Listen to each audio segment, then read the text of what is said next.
A superfície da Terra é muito mais linda e muito mais intrincada do que qualquer mundo sem vida. O nosso planeta é favorecido pela vida. E uma qualidade que diferencia a vida é a sua complexidade, lentamente desenvolvida através de 4 bilhões de anos de seleção natural. Pode-se descrever em detalhes como uma rocha é formada em um único parágrafo. Mas para descrever a estrutura básica de uma árvore, ou uma folha de grama, ou mesmo de um animal unicelular, são necessários muitos volumes. É preciso uma grande quantidade de informação para fazer ou mesmo caracterizar uma coisa viva. O critério de medição, a unidade de informação, é uma coisa chamada bit. É uma resposta, seja sim ou não, a uma pergunta feita sem ambiguidade. Então, para especificar se um interruptor de luz está ligado ou desligado, requer-se só um bit. Para especificar uma coisa de maior complexidade, requer-se mais bits. Há uma brincadeira popular chamada 20 perguntas, que mostra que uma grande quantidade pode ser especificada em apenas 20 bits. Por exemplo, eu tenho uma coisa na mão. O que é? Está viva? Está. Um bit. É animal? Não. 2 bits. É bastante grande para ser vista? É. Ela cresce na terra? Sim. É uma planta cultivada? Não.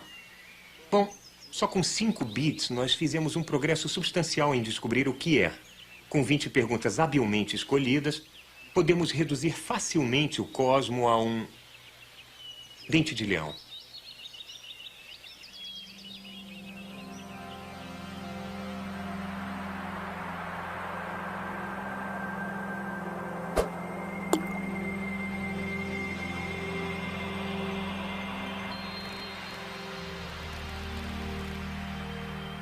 Em nossas explorações do cosmo, a primeira parada é fazer as perguntas certas.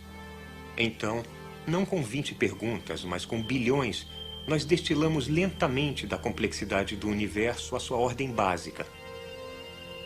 Essa brincadeira tem um propósito sério. Seu nome é ciência. Aqui, na grande escuridão cósmica, há incontáveis estrelas e planetas, alguns bem mais velhos do que o nosso sistema solar. Embora ainda não possamos ter certeza, o mesmo processo que levou na Terra à origem da vida e da inteligência deveria ter sido operado através do cosmo.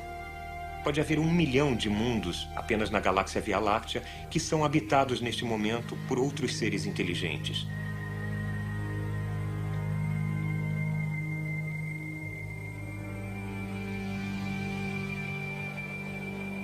Que maravilha, que alegria seria conhecer alguma coisa sobre inteligência não humana.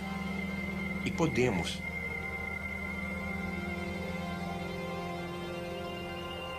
Aqui está um mundo exótico habitado, coberto em sua maior parte por um líquido. Nós procuramos a inteligência dominante que vive abaixo de sua superfície fluida.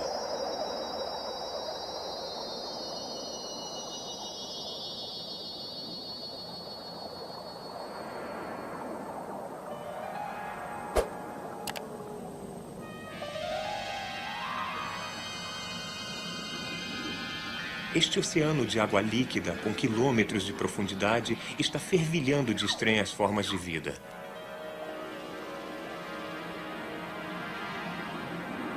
Há comunidades de seres transparentes.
ainda são mamíferos. E nós temos muita coisa em comum com elas. As mães amamentam os filhotes. Há uma longa infância na qual os adultos ensinam os jovens e há muita brincadeira. Essas são características dos mamíferos, vitais se um animal quer aprender. Mas o mar é escuro. Os sentidos da visão e do olfato, que funcionam bem para os mamíferos em terra, não têm muito uso aqui. Então, as baleias desenvolveram uma capacidade extraordinária de comunicar-se pelo som. Durante dezenas de milhões de anos, as baleias não tiveram inimigos naturais. E então, uma criatura nova, alienígena e mortal, apareceu de repente na plácida superfície do oceano.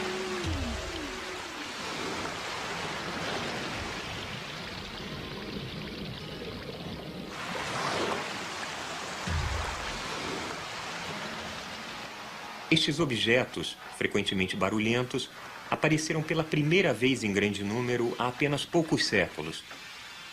São artefatos fabricados por criaturas terrestres cujos ancestrais viveram nos oceanos há 350 milhões de anos.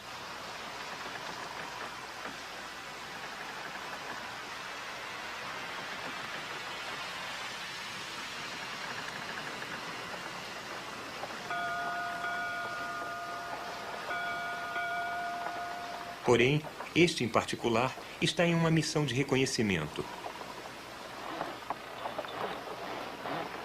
Chama-se Regina Maris, a rainha do mar. E um de seus trabalhos é gravar os sons das baleias.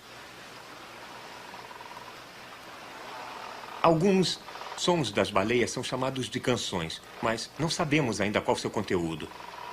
Elas alcançam em frequência mais de uma banda larga de sons, até frequências muito abaixo dos sons baixos que o ouvido humano consegue captar. A canção típica da baleia dura talvez uns 15 minutos, a mais longa talvez meia hora. Ocasionalmente, um grupo de baleias vai deixar suas águas de inverno no meio de uma canção e 6 meses depois vai voltar e retomar a canção exatamente no ponto em que parou. Batida por batida, compasso por compasso, som por som. As baleias são muito boas em lembrar. Outras vezes, elas voltarão depois de uma ausência de 6 meses e a peça terá mudado e uma canção diferente vai estar na parada de sucessos das baleias. Frequentemente, os membros do grupo vão cantar a mesma música juntos, por um consenso mútuo, uma autoria em parceria. A peça muda quase sempre de modo previsível. Eu não sou muito bom em cantar as canções das baleias, mas eu vou tentar. Em janeiro, um minúsculo fragmento de uma longa canção das baleias poderia soar assim. E em fevereiro, alguma coisa assim.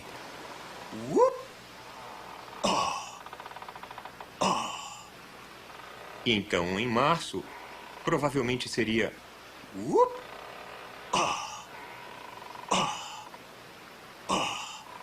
Eu acrescento um por mês.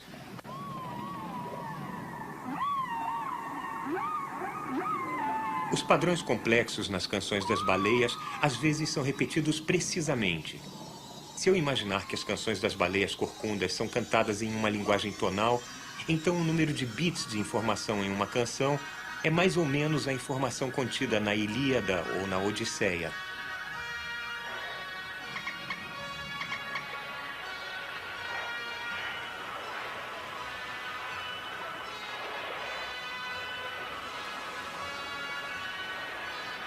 É apenas uma noção romântica que as baleias e seus primos, os golfinhos, podem ter alguma coisa relacionada à poesia épica?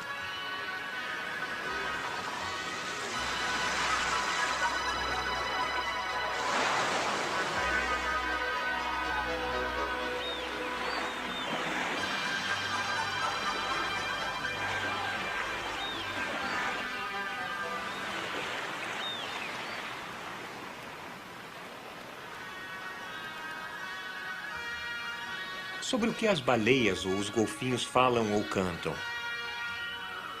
Eles não têm órgãos manipulativos. Não podem fazer grandes obras de engenharia como nós. Mas são criaturas sociais. Eles caçam e nadam, pescam, passeiam, brincam, acasalam, divertem-se, fogem de predadores. Pode haver muito sobre o que conversar.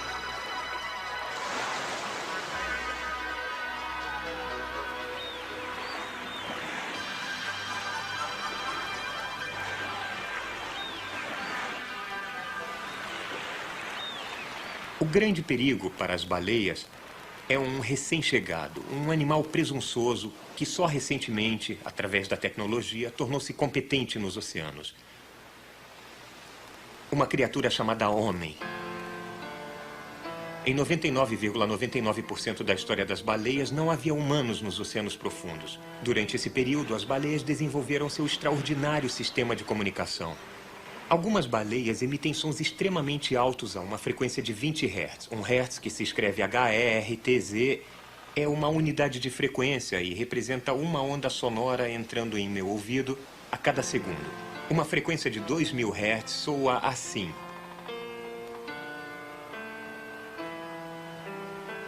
De 200 Hz assim. E de 20 Hz assim. Embora o seu aparelho de televisão não possa transmitir sons com frequências tão baixas quanto 20 Hz. O biólogo norte-americano Roger Payne calculou que há um profundo canal sonoro no oceano a essas frequências, através do qual duas baleias podem comunicar-se em praticamente qualquer lugar no mundo.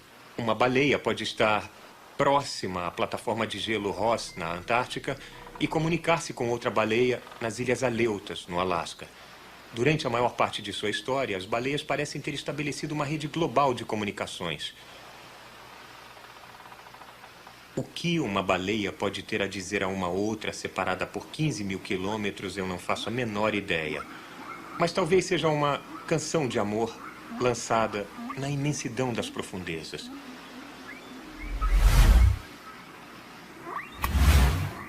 Este cálculo no alcance das comunicações da baleia presume que os oceanos estejam calmos.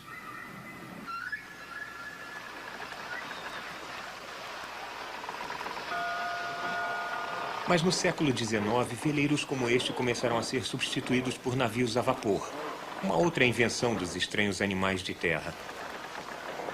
Navios mercantes e militares tornaram-se mais abundantes.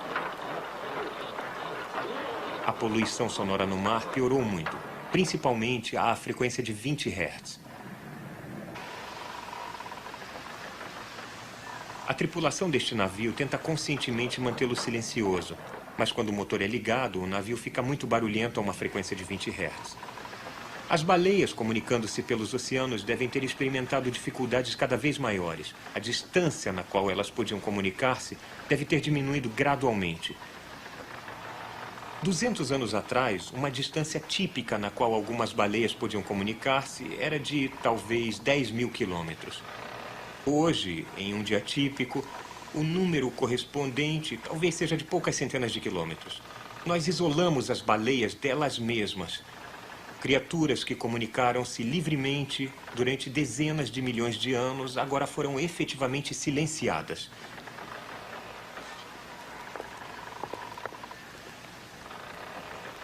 E nós fizemos pior que isso, porque persiste, até hoje em dia, um tráfico de corpos de baleias. Há humanos que caçam e abatem as baleias gratuitamente e comercializam os produtos para ração para cães e batons.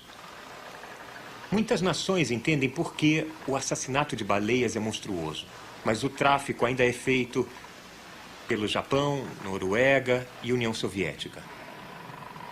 Nós usamos a palavra monstro para descrever um animal de algum jeito diferente de nós, de algum jeito assustador. Mas quem são os mais monstruosos? As baleias que só pedem para ser deixadas em paz para cantar suas canções ricas e lamentosas? Ou os humanos que partem para caçá-las e destruí-las e levaram muitas espécies de baleias à beira da extinção? Nós estamos interessados em comunicação com inteligência extraterrestre. Não seria um bom início ter melhor comunicação com inteligência terrestre? Com outros seres humanos de culturas e línguas diferentes, com os grandes macacos, com os golfinhos, mas particularmente com as baleias?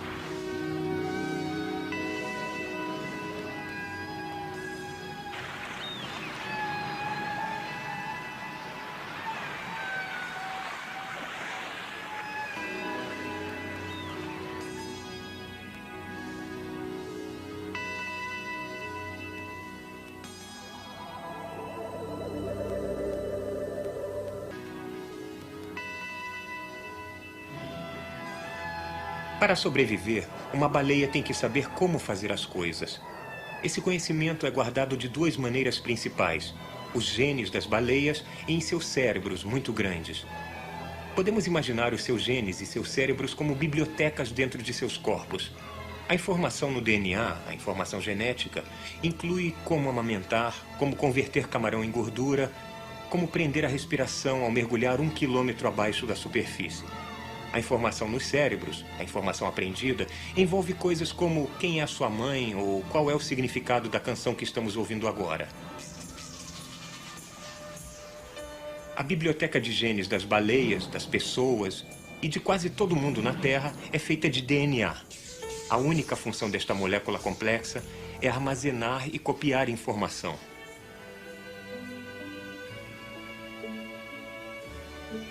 Aqui vemos o conjunto de instruções do DNA humano escritos em uma linguagem bilhões de anos mais antiga do que qualquer idioma humano. Cada agrupamento colorido de átomos é uma letra no alfabeto genético, o idioma da vida. E há bilhões de letras, muitos bilhões de bits de informação.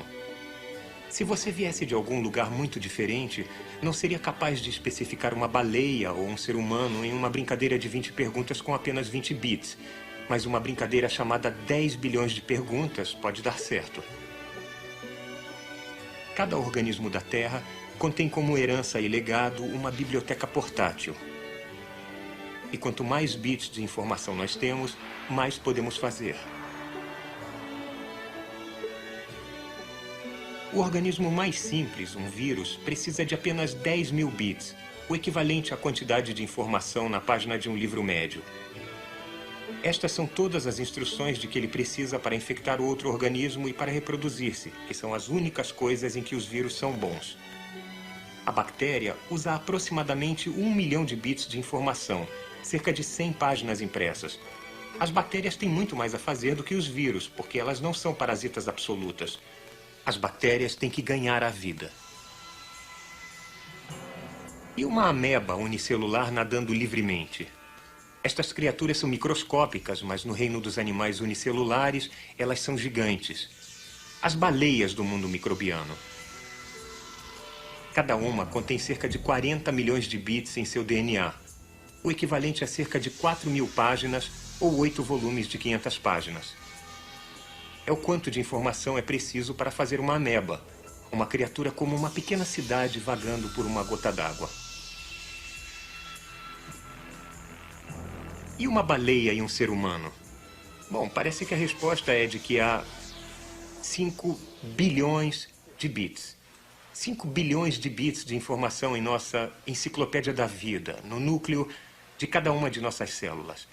Então, se escrita em, digamos, português comum, essas instruções, essa informação preencheria uns 1.000 volumes. Pensem nisso. Cada uma das centenas de trilhões de células em nosso corpo tem o conteúdo de uma biblioteca completa de instruções de como fazer cada parte nossa. Essas células são astutas. Se esta fosse a minha biblioteca de genes, ela conteria tudo o que meu corpo sabe sobre como fazer sozinho sem ser ensinado. A informação antiga é escrita em detalhes exaustivos, cuidadosos, redundantes. Como rir, como espirrar, como andar, como reconhecer padrões diversos, como reproduzir, como digerir uma maçã. Se escrita na língua da química, qual seria a instrução para digerir o açúcar em uma maçã? Bom, vamos ver. Síntese de aminoácido, cadeias de polipeptídeos, transferência de RNA, código genético, expressão da enzima, fosforilação da enzima. Estamos esquentando. Desvios da hexose monofosfato, ciclo do ácido cítrico. Aqui está, glicólise anaeróbica. Bom, comer uma maçã pode parecer uma coisa muito simples, mas não é. Na verdade, se eu tivesse que lembrar e dirigir conscientemente todos os passos químicos necessários para retirar energia da comida, provavelmente eu morreria de fome e, mesmo assim, até uma bactéria pode fazer a glicólise anaeróbica. E é por isso que as maçãs apodrecem. É a hora do almoço para as bactérias. Elas, nós e todas as criaturas entre nós possuímos instruções genéticas similares. As nossas bibliotecas de genes separadas têm muitas páginas em comum. O que é, a propósito, outro lembrete da profunda interconexão entre todas as coisas vivas no nosso planeta por causa de nossa herança evolutiva comum. A nossa tecnologia humana atual pode duplicar apenas uma minúscula fração da intrincada bioquímica que nossos corpos parecem realizar sem esforço. Mas nós estamos apenas começando o estudo da bioquímica. A evolução teve bilhões de anos para treinar. O DNA sabe. Bom, mas e se o que tivéssemos que fazer fosse tão complicado que mesmo vários bilhões de bits de informação não fossem suficientes? E se, por exemplo, o meio ambiente estivesse mudando tão rapidamente que a enciclopédia genética pré-codificada, que pode ter nos servido perfeitamente bem no passado, não estivesse perfeitamente adequada agora? Ora, então, nem uma biblioteca de genes de 1000 volumes seria suficiente. É por isso que nós temos cérebro. Como todos os órgãos, o cérebro desenvolveu-se aumentando em milhões de anos em complexidade e conteúdo de informação. Sua estrutura reflete todos os estágios pelos quais ele passou. O cérebro desenvolveu-se de dentro para fora. Dentro dele está o passado mais antigo, o chamado tronco cerebral. Ele conduz as funções biológicas básicas, incluindo os ritmos da vida, como batimento cardíaco e respiração. As funções cerebrais do cérebro desenvolveram-se em 3 estágios sucessivos, de acordo com uma percepção provocante do biólogo americano Paul MacLean. Sabe, cobrindo o tronco cerebral está o chamado complexo R. O R é de réptil. É o lugar da agressão, do ritual, da territorialidade e das hierarquias sociais. Ele desenvolveu-se há centenas de milhões de anos em nossos ancestrais répteis. Então, lá no fundo do nosso cérebro, algo é bem parecido com o cérebro de um crocodilo. Em volta do complexo R está o sistema límbico, ou cérebro mamífero. Ele desenvolveu-se há dezenas de milhões de anos em ancestrais que eram mamíferos, sim, mas não ainda primatas como os macacos pequenos e grandes.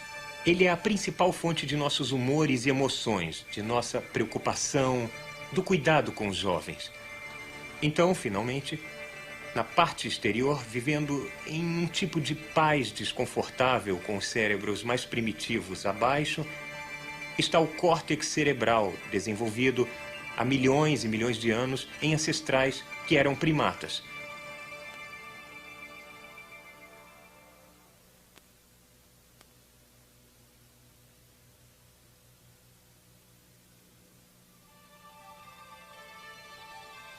Este é o ponto de embarque para todas as nossas viagens cósmicas, o córtex cerebral, onde a matéria é transformada em consciência. Aqui, compreendendo mais de 2/3 da massa cerebral, está o reino da intuição e da análise crítica. É aqui que temos ideias e inspirações. É aqui que lemos e escrevemos. É aqui que fazemos matemática e música. O córtex regula nossa vida consciente.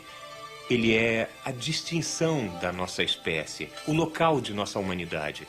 Arte e ciência vivem aqui. A civilização é um produto do córtex cerebral. Atrás da testa estão os lobos frontais do córtex cerebral. Eles podem ser os lugares onde nós antecipamos fatos, onde imaginamos o futuro. Mas se podemos prever um futuro desagradável, podemos tomar medidas para evitá-lo. Aqui nos lobos frontais podem estar os meios de assegurar a sobrevivência humana se tivermos sabedoria para prestar atenção. Dentro do córtex cerebral está a microscópica estrutura do pensamento. A linguagem do cérebro não é a linguagem DNA dos genes. O que sabemos está codificado em células chamadas neurônios, minúsculos elementos interruptores, com cada conexão representando um bit de informação. Quantos neurônios cada um de nós tem? Talvez 100 bilhões, comparável ao número de estrelas da galáxia Via Láctea. e há qualquer coisa como 100 trilhões de conexões neurais. Esta rede intrincada e maravilhosa de neurônios lembra uma tecelagem encantada, onde milhões de teares intermitentes tecem um padrão que se dissolve. Mesmo no sono, o cérebro está pulsando, latejando e trabalhando com o assunto complexo da vida humana, sonhando, lembrando, imaginando as coisas. Nossos pensamentos, nossas visões, nossas fantasias têm uma realidade tangível física. Como é um pensamento? Bom, ele é feito de centenas de impulsos eletroquímicos. Ali, por exemplo, está a centelha da memória. Talvez o cheiro da flor lilás em uma estrada campestre na infância. E ali está um bit de um ansioso comunicado geral. Talvez onde eu deixei minhas chaves. Os neurônios também guardam sons e fragmentos de música. Orquestras inteiras tocam dentro de nossa cabeça.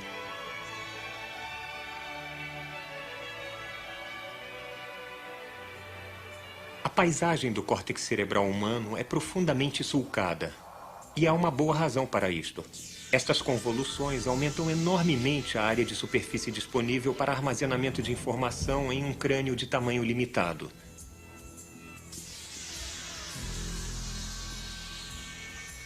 O mundo do pensamento é dividido em termos gerais em 2 hemisférios. Aí está o hemisfério direito do córtex cerebral. Ele é o principal responsável pelos padrões de reconhecimento, intuição, sensibilidade e percepções criativas. E aqui está o hemisfério esquerdo, dirigindo o pensamento racional, analítico e crítico.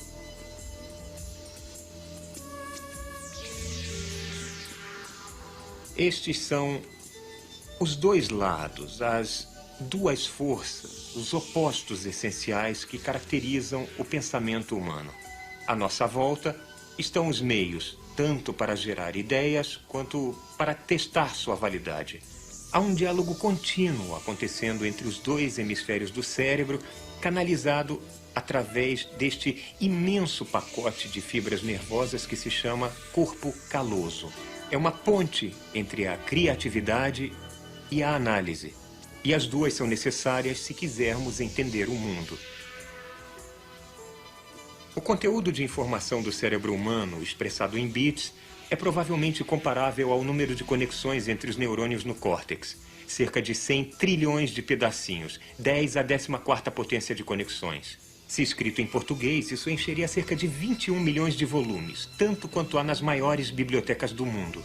O equivalente a 21 milhões de volumes de informação está dentro da cabeça de cada um de nós. O cérebro é um lugar muito grande em um espaço muito pequeno. A maioria dos livros no cérebro está aqui no córtex cerebral. Ali embaixo, no porão do cérebro, estão as funções das quais nossos ancestrais dependiam principalmente para a sobrevivência: agressão, criação de filhos, sexo, a disposição de seguir líderes cegamente, muitas coisas que ainda podemos reconhecer em nossa vida hoje. Das funções superiores do cérebro, algumas delas, como ler, escrever, falar, parecem estar localizadas em lugares particulares no córtex cerebral. Por outro lado, cada lembrança parece estar armazenada em muitos locais separados no cérebro. Lembranças antigas estão em muitos lugares.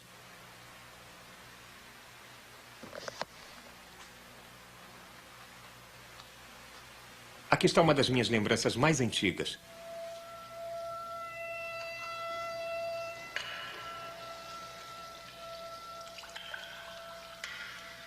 Vem, filho, o almoço está quase pronto.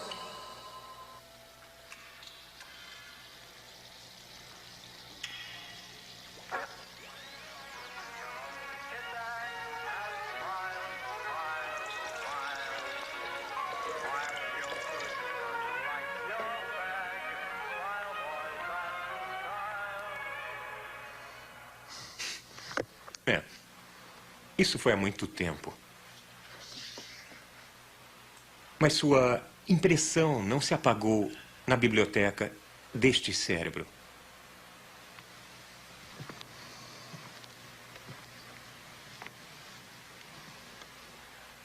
Mas o cérebro faz muito mais do que apenas recordar. Ele intercompara, ele sintetiza, ele analisa, ele gera abstrações.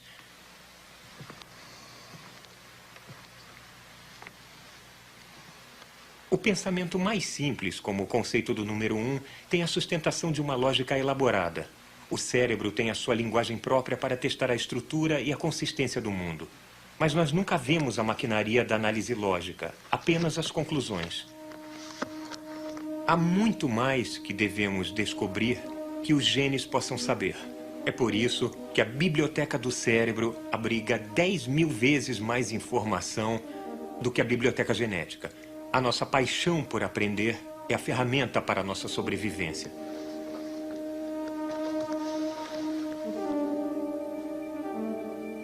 E ao contrário das encadernações mofadas de nossa biblioteca genética, na qual dificilmente uma palavra muda em um século, a biblioteca cerebral é feita de livros de folhas soltas. Estamos adicionando constantemente novas páginas e novos volumes.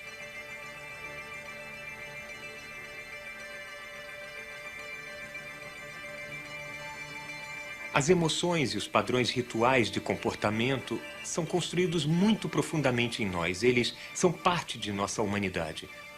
Mas não são caracteristicamente humanos.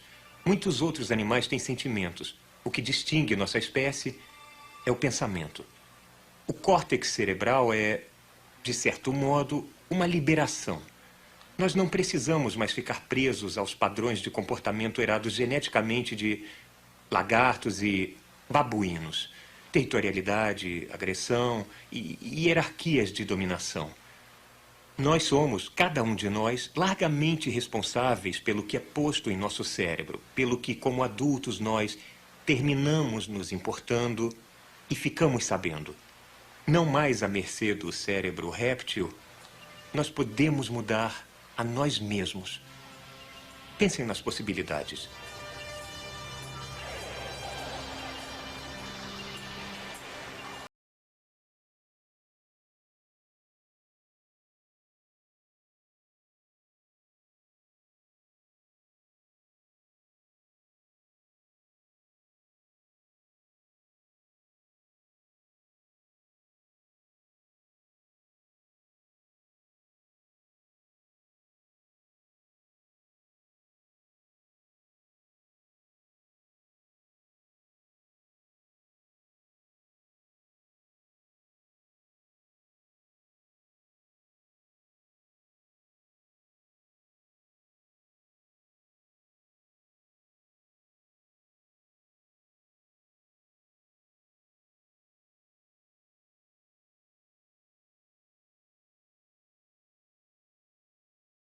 Deixando muitas partes antigas ainda funcionando. Algumas das maiores ruas datam do século XVII. Seu centro comercial, do século XVIII. As redes de água e gás, do século XIX. Os sistemas elétrico e de comunicações, do século XX.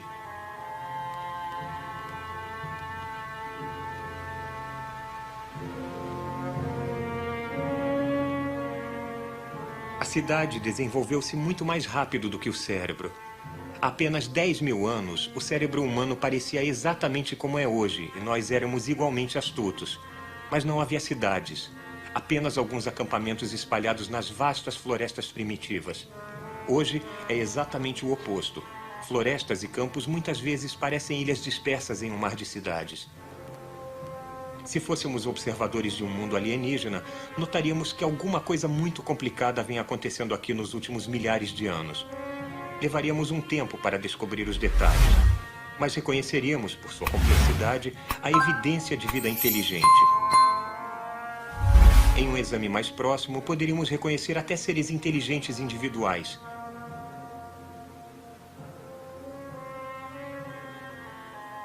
A evolução da cidade é devida à atividade consciente destes. Milhões de seres humanos trabalham, mais ou menos juntos, para preservar a cidade, reconstruí-la e mudá-la.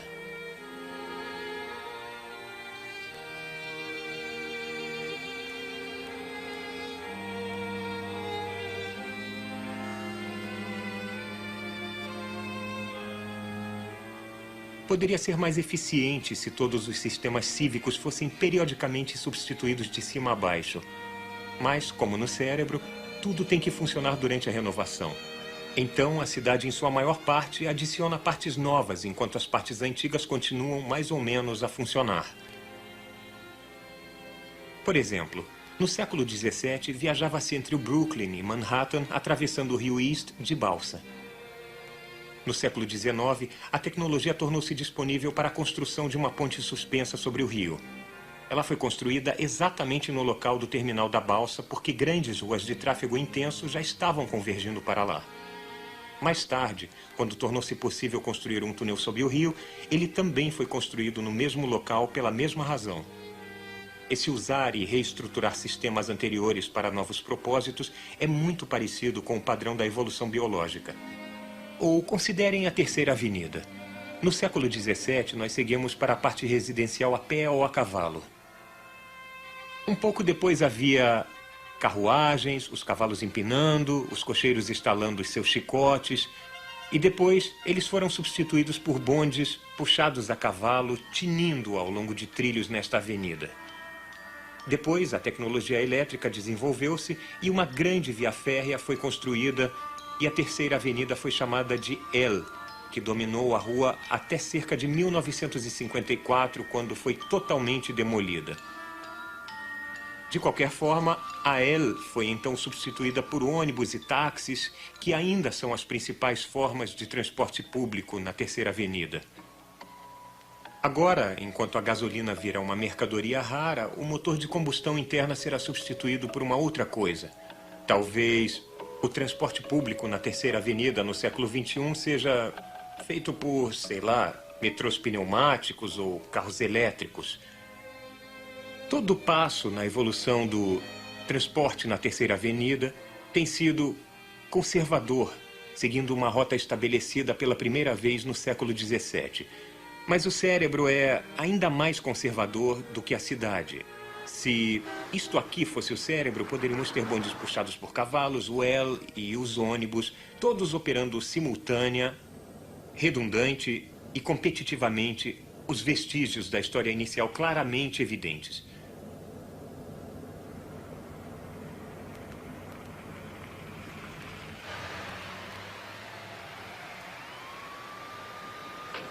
Quando os nossos genes não conseguiram mais armazenar toda a informação necessária para a nossa sobrevivência, nós lentamente inventamos o cérebro.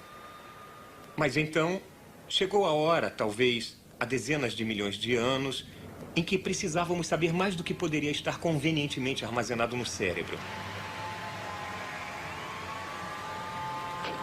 Então, nós aprendemos a acumular quantidades enormes de informação fora do nosso corpo. Nós somos a única espécie no planeta, até onde sabemos, a inventar uma memória pública. O depósito dessa memória chama-se biblioteca. As bibliotecas também evoluíram. A grande biblioteca assíria de Assurbanipal consistia de milhares de tabletes de argila. A celebrada Biblioteca de Alexandria, no Egito, consistia de quase 1 milhão de rolos de pergaminho. Grandes bibliotecas modernas, como a Biblioteca Pública de Nova York, contêm cerca de 10 milhões de livros. Isso é mais do que 10 à 14ª potência de bits de informação em palavras. Mais de 100 trilhões de bits. E se contarmos as fotos, é algo como 10 à 15ª potência de bits de informação. Isso é mais de 10 mil vezes o número total de bits de informação em nossos genes. Alguma coisa como 10 vezes o total de informação em nosso cérebro. Se eu lesse um livro por semana, por toda a minha vida adulta, e tivesse uma expectativa de vida mediana, quando eu morresse, teria lido talvez uns poucos milhares de livros, não mais. Nesta biblioteca, isso é mais ou menos daqui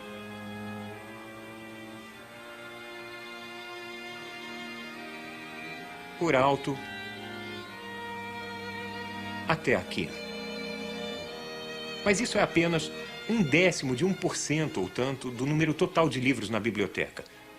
O truque é saber que livros devemos ler.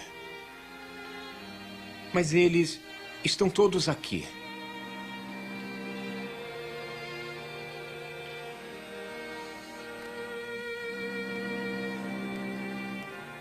Que coisa assombrosa é um livro.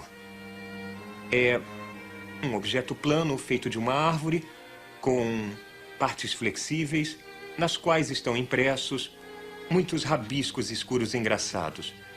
Mas, em uma olhada, estamos dentro da mente de uma outra pessoa. Talvez alguém que tenha morrido há milhares de anos. Através do milênio, um autor fala clara e silenciosamente dentro de nossa cabeça, diretamente a nós. Escrever talvez seja a maior das invenções humanas, unindo pessoas estranhas que jamais se conheceram, cidadãos de épocas distantes. Os livros rompem os grilhões do tempo. Um livro é a prova de que os humanos são capazes de fazer mágica. E esta sala está cheia de mágica. Alguns dos primeiros autores escreveram em ossos e pedras. A escrita cuneiforme é a ancestral remota do moderno alfabeto ocidental. Ela foi inventada no Oriente Próximo há cerca de 5.000 anos. Seu propósito? Manter registros. Registros da compra de grãos, da venda de terras, dos triunfos dos reis, das estátuas de sacerdotes, das posições das estrelas, das orações aos deuses. Este cone foi feito por volta do ano 2350 a.C. Há 4.300 anos havia pessoas talhando e cinzelando a mensagem neste cone. Que mensagem é esta? É uma oração. A inscrição neste cilindro honra um rei chamado Nabucodonosor, rei da Babilônia no século VI a.C. Por milhares de anos, a escrita foi cinzelada na pedra, raspada em cera ou em casca de árvore ou couro, pintada em bambu ou seda ou em papel, mas sempre em edições de um exemplar por vez. Sempre, a não ser por inscrições em monumentos, para um público leitor mínimo.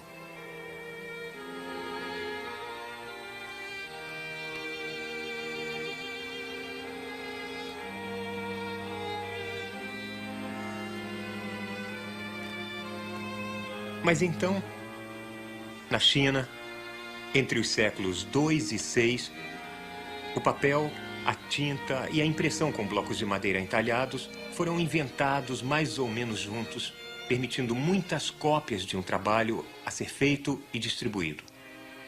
Isto aqui é mágica chinesa do século XII. Levou 1000 anos para que a ideia pegasse na remota e atrasada Europa. Antes da invenção do tipo móvel, por volta do ano 1450, não havia mais do que poucas dezenas de milhares de livros em toda a Europa, cada um deles escrito à mão. 50 anos depois, havia 10 milhões de livros impressos na Europa. Aprender ficou acessível para qualquer um que soubesse ler. De repente, os livros estavam sendo impressos no mundo todo. A mágica estava por toda parte. Já se passaram 23 séculos desde a fundação da Biblioteca de Alexandria. Desde então, centenas de gerações viveram e morreram. Se a informação fosse passada apenas verbalmente, quão pouco saberíamos do nosso passado, quão lento seria o nosso progresso. Tudo dependeria do que nos dissessem ou do quão acurado fosse o relato. O aprendizado antigo poderia ser reverenciado, mas em recontagens sucessivas ele ficaria confuso e depois perder-se-ia. Os livros permitem-nos uma viagem pelo tempo para termos acesso à sabedoria de nossos ancestrais. Uma biblioteca conecta-nos com a percepção e o conhecimento das maiores mentes e dos melhores professores tirados do planeta inteiro e de toda a nossa história, para instruir-nos sem cansar-nos e inspirar-nos a dar as nossas próprias contribuições ao conhecimento coletivo da espécie humana.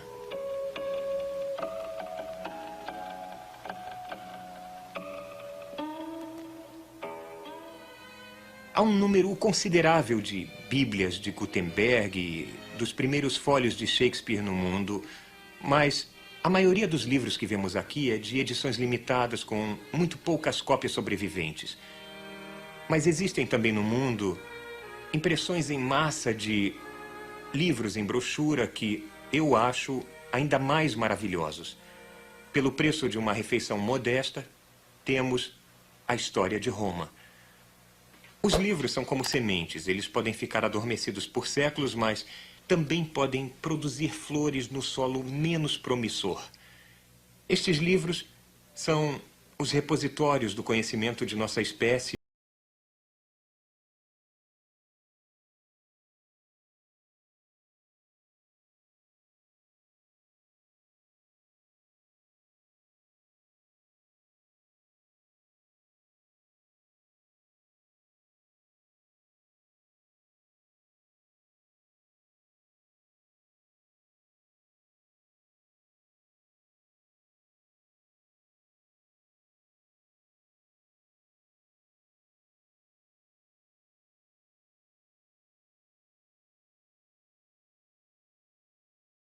Provém.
Rotineiramente disponível. O número de bits ao qual temos acesso tem crescido drasticamente.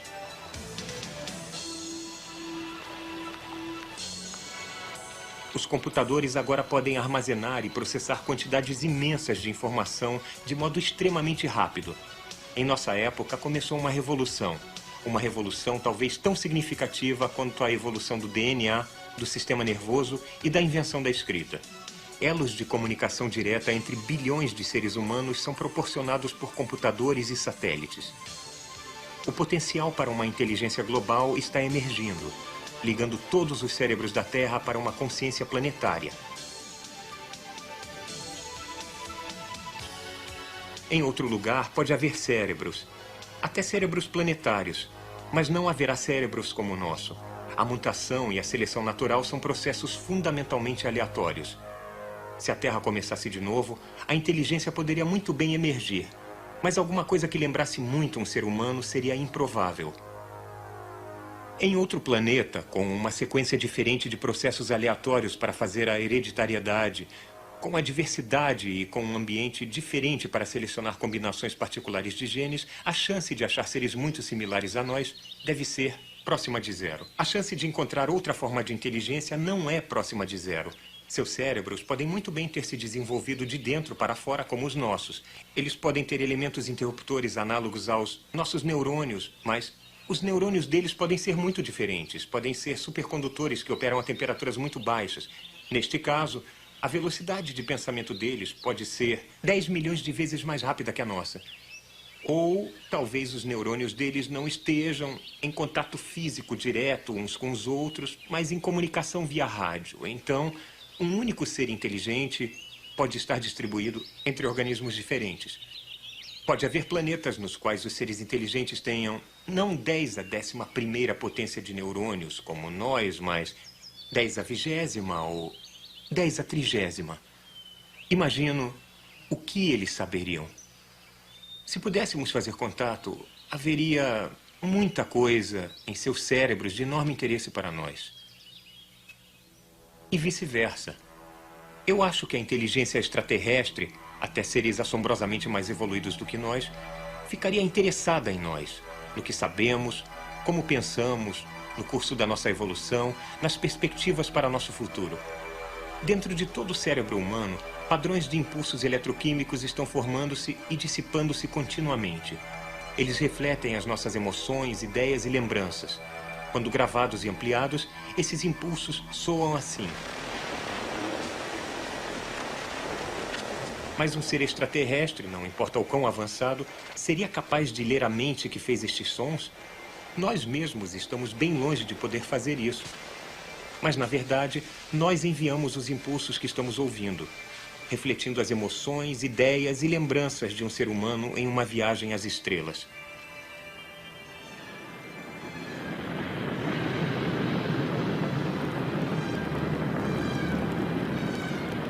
Em agosto e setembro de 1977, 2 espaçonaves Voyager foram lançadas em uma jornada épica ao sistema solar externo e além. Sua missão científica era explorar os planetas gigantes. Primeiro Júpiter e seus satélites, e depois Saturno e seu sistema de luas.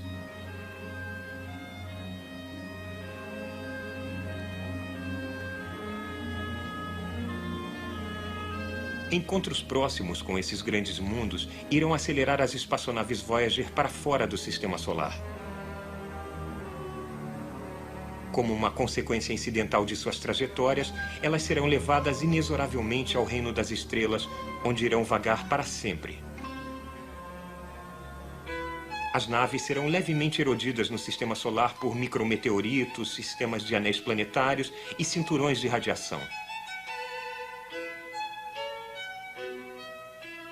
Mas quando ultrapassarem os planetas, elas durarão 1 bilhão de anos no frio vácuo do espaço interestelar. Talvez, em um futuro distante, seres de uma civilização alienígena interceptem essas naves.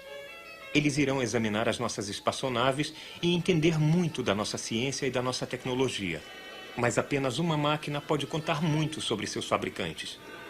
Então, cada uma leva um disco fonográfico dourado contendo não apenas as ondas cerebrais de uma mulher da Terra, mas também uma antologia da música, fotos e sons do nosso planeta, incluindo cumprimentos em 60 idiomas humanos e as saudações das baleias corcundas. A capa do disco contém instruções sobre como ouvir os sons e ver as fotos codificadas no disco, incluindo algumas fotos do álbum de família.